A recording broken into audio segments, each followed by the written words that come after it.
அனைவருக்கும் வணக்கம். இது பிரபல்யோ அஸ்ட்ரோ வழங்கும் வாராந்திர ஜூம் மீட்டிங். இன்றைய தலைப்பு சதய நட்சத்திரம். நம்ம சென்ற வாரம் வரைக்கும் 23 நட்சத்திரங்கள் அவிட்டோ நட்சத்திரத்து வரைக்கும் பார்த்தோங்க. இன்னைக்கு 24வது நட்சத்திரமான சதய நட்சத்திரத்தை பத்தி நம்ம பார்க்க போறோங்க. ஸோ அதுக்கு முன்னாடி நம்மளுடைய குரூப்ல 3 விதமான யூடியூப் சேனல் ரன் ஆகுதுங்க. முதலாவதாக த பிரபல்யோ அஸ்ட்ரோ அப்படிங்கிற ஒரு யூடியூப் சேனல், ரெண்டாவதாக ஸ்ரீ வாரி ஜோதிடம் அஸ்ட்ராலஜி அப்படிங்கிற ஒரு யூடியூப் சேனல், மூன்றாவதாக ஸ்ரீ ரங்கா அஸ்ட்ரோ. ஸோ இந்த 3 விதமான சேனலையும் சப்ஸ்கிரைப் பண்ணாதீங்க, சப்ஸ்கிரைப் பண்ணிக்கோங்க. ஸோ நம்மளோட முதலாவதாக பேசுறதுக்கு ஈரோட்டை சேர்ந்த திரு அனுசம் நாகராஜன் ஐயா இருக்காங்க. அவர்களை முதலாவதாக பேசுறதுக்கு அழைக்கிறோம். சரி, வாங்க. வணக்கம். ஆத்தாளை எங்கள் அபிராமவல்லியை, அன்னமெல்லாம் பூத்தாளை, மாதுளம்பூர் நிறத்தாளை, புவி அடங்க காத்தாளை, அங்குச பாசா அங்குசமும் கரும்பு வில்லும் சேர்த்தாளை, முக்கண்ணியை தொழுவார்க்கு ஒரு தீங்கில்லையே. ஓம் கம் கணபதியே நமக. அனைவருக்கும் வணக்கம். வார வாரம் நடக்கக்கூடிய இந்த ஜூம் மீட்டிங்ல ஜோதிடத்தினுடைய ஒரு முக்கியமான ஒரு சில தகவல்கள் நம்ம வாரம் கொடுத்துட்டு வந்துட்டு இருக்கிறோம். அதுல இந்த வாரம் நட்சத்திரங்களுடைய வரிசையில 24வது நட்சத்திரம் சதய நட்சத்திரம். இதை பத்தி தான் எல்லாரும் பேசவிருக்கிறோம்.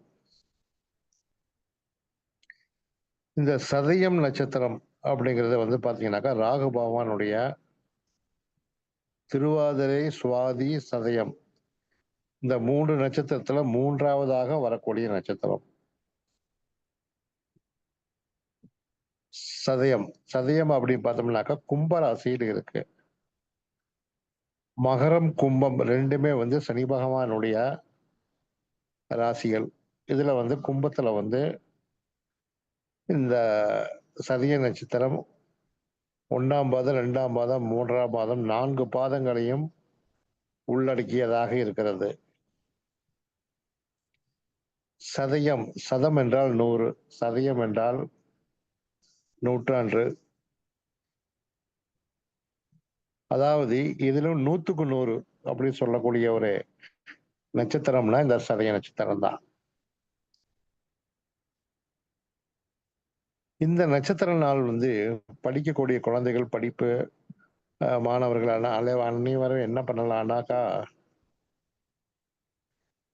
இந்த நட்சத்திரம் வரக்கூடிய நாள் அன்று அயக்கிரியவருக்கு ஒரு பூஜை செய்து அர்ச்சனை செய்து விட்டு வணங்கி விட்டு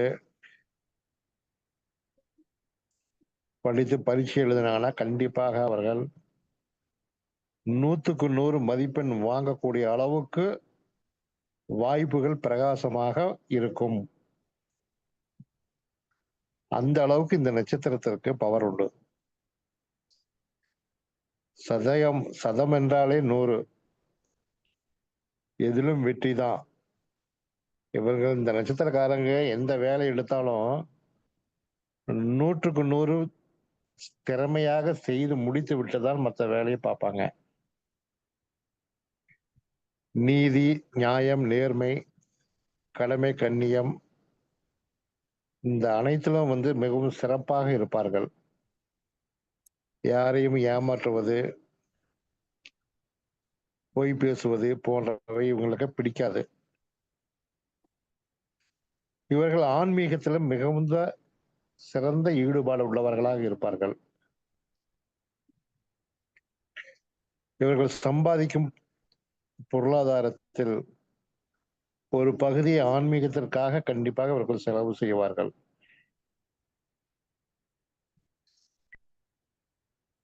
கடம்பு மரம், இந்த சதய நட்சத்திரத்துக்கு உண்டான மரம் பார்த்தீங்கன்னா கடம்பு. கடம்பு தல விருட்சமாக இருக்கக்கூடிய கோயில்களுக்கு இவங்க அடிக்கடி போயிட்டு வர்றது ரொம்ப ரொம்ப சிறப்பை கொடுக்கும். கும்பராசியில் வரக்கூடிய சதயம், அதனால இவங்க அடிக்கடி கும்பகோணத்திற்கு போய் அங்க கும்பகோணத்தில் இருக்கக்கூடிய மகா கும்பேஸ்வரர் கோயிலுக்கு போகலாம், அல்லது இவங்களுக்கு பிடித்த கோயில்களுக்கு சென்று அடிக்கடி சென்று வருவதே நல்ல ஒரு பாசிட்டிவ் எனர்ஜி கொடுக்கும். மிகவும் ரகசியமானவர்கள், அழுத்தமானவர்கள் சொல்லலாம். அதே சமயத்தில் மிகவும் திறமசாலிகள், அடுத்தவர்களுக்கு உதவக்கூடிய மனப்பக்குவம் உள்ளவர்கள். அந்த மாதிரியான ஒரு நல்ல ஒரு முற்போக்கான எண்ணம் உள்ளவர்கள். இவர்களுக்கு அரசியல் தொடர்பு, அரசியல்வாதிகள் தொடர்பு, அரசாங்க தொடர்பு கண்டிப்பாக உண்டு.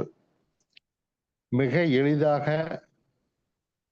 அவர்களிடம் பழகி விடுவார்கள். தன்னுடைய காரியத்தை அவர்களிடம் சாதிப்பதில் முழு மூச்சாக ஈடுபடுவார்கள். இந்த நட்சத்திரத்தில் பிறந்தவர்கள் அதிகப்படியான பெயர்கள் சொந்த தொழில் செய்பவர்கள் அதிகமாக இருப்பார்கள். ஒரு 50 பேர் 100 பேருக்கு வேலை வாய்ப்பு கொடுக்கறவங்க, அந்த மாதிரியான அமைப்புள்ள நட்சத்திரம் தான் இந்த சதய நட்சத்திரம். அதிகப்படியான பேர் வெளிநாடுகளில் சென்று வேலை செய்து நிறைய பொருளை சம்பாதித்து அதன் மூலமாக சொந்த தொழில் செய்து நிறைய பேருக்கு வேலை வாய்ப்பு கொடுப்பார்கள். அதே போல இவர்கள் எந்த ஒரு காரியத்தை செய்தாலும் காலங்காலத்திற்கு பெயர் சொல்லும் விதமாகத்தான் அந்த செயல் கண்டிப்பாக இருக்கும். உதாரணமாக ராஜராஜ சோழன் சதய நட்சத்திரத்தில் பிறந்தவர் தான். 1000 ஆண்டுகள் ஆனாலும் தஞ்சை பெரிய கோயில் இன்னும் பெயர் சொல்லிக் கொண்டு இருக்கிறது.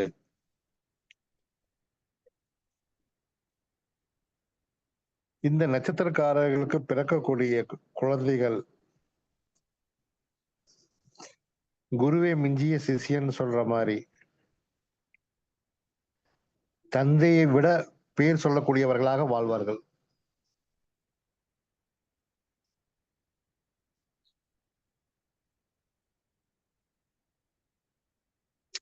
மிகவும் சிறப்பான ஒரு அமைப்பு பெற்றவர்களாக இவர்களது குழந்தைகள் இருப்பார்கள்.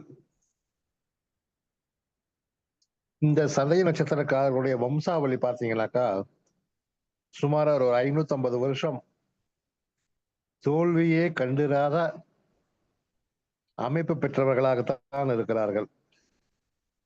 வெற்றி வெற்றி எதிலும் வெற்றி.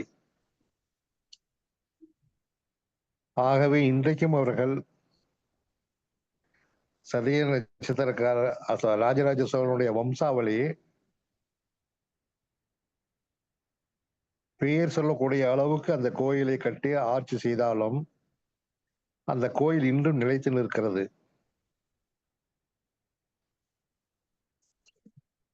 இந்த சதய நட்சத்திரக்காரர்கள் தஞ்சை பெரிய கோயிலில் இருக்கக்கூடிய வாராகி அம்மனை சென்று தரிசனம் செய்து வருவது மிகவும் சிறப்பை தரும், நல்ல முன்னேற்றத்தை கொடுக்கும். இவர்கள் வாராகி அம்மனை தினமும் தரிசனம் செய்து வருவது, பூஜித்து வருதல், இதன் மூலமாக இவர்களுக்கு என்றுமே தோல்வியே கிடைக்காது. எதிலும் வெற்றி வெற்றி என்று சொல்லலாம். காரணம் ராஜராஜ சோழன் அது மாதிரிதான் தினமும் வாராகி அம்மனை தரிசனம் செய்து அனைத்து துறையிலும் வெற்றி பெற்று வந்தார்.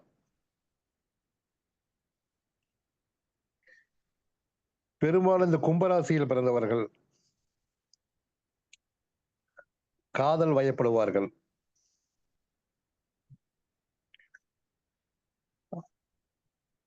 ஒரு சிலருக்கு காதல் திருமணம் நடக்கும்.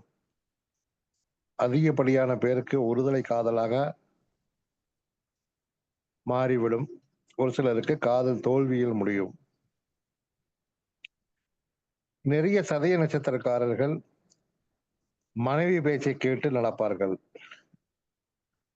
குடும்பத்தில் சண்டை சச்சரவு வரக்கூடாது என்பதற்காகவே மனைவி என்ன சொன்னாலும் கேட்டு நடக்கக்கூடியவர்களாகத்தான் இந்த நட்சத்திரக்காரர்கள் இருப்பார்கள். பெரும்பாலும் தனக்கு வரக்கூடிய கஷ்டங்களை அடுத்தவர்களுக்கு சொல்லாமல், சொல்லப்போனால் வீட்டில் இருக்கக்கூடிய மனைவி குழந்தைகளுக்கு கூட தெரியாமல் தன்னுடைய கஷ்டம் தன்னோடவே போகட்டும் என்று சொல்லி அவர்களுக்கு தெரியாமலேயே அந்த பிரச்சனையை சரி செய்து விடுவார்கள். நிறைய சொத்து சேர்க்கக்கூடிய அமைப்புள்ள நட்சத்திரம் இந்த சதய நட்சத்திரம். இந்த சதய நட்சத்திரம் உடைய விலங்கு பெண் குதிரை. இவர்கள் பெண் குதிரைக்கு உணவளித்து வந்தால் ஒரு நல்ல முன்னேற்றம் கிடைக்கும். இவர்கள் ரவா சேமியா செய்து தானம் செய்து வந்தாலும் மிகவும் சிறப்பு. உக்கிர தெய்வத்தினுடைய வழிபாடு இந்த நட்சத்திரக்காரர்களுக்கு நல்ல பலனை தரும்.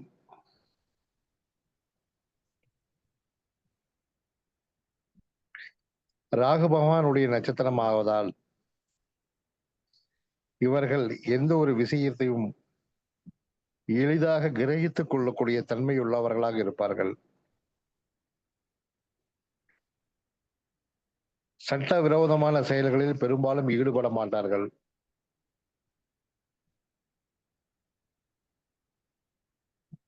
ஆகவே இந்த நட்சத்திரக்காரர்கள் பெரும்பாலும் நியாயம் நேர்மைக்கு கட்டுப்பட்டே நடப்பார்கள்.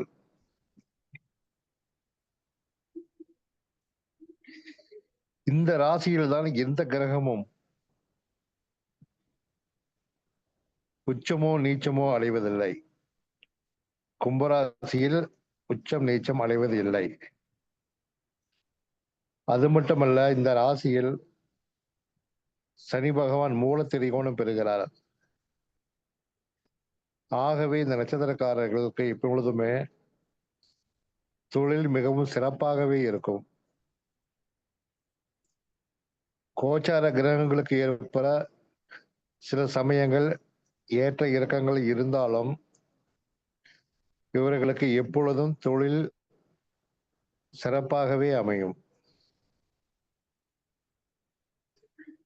இவர்கள் வரக்கூடிய மனைவி, பிறக்கக்கூடிய குழந்தைகள் அனைவரும் யோகமானவர்களாகவே இருப்பார்கள். ஆகவே இந்த ராகுவினுடைய இந்த மூன்றாவது நட்சத்திரமான சதய நட்சத்திரம் பெரும்பாலும் சதயத்தில் லக்னம் யாருக்கு அமைகிறதோ, பெரும்பாலும் சதய லக்னத்தில் குழந்தைகள் பிறப்பது மிக மிக அரிது.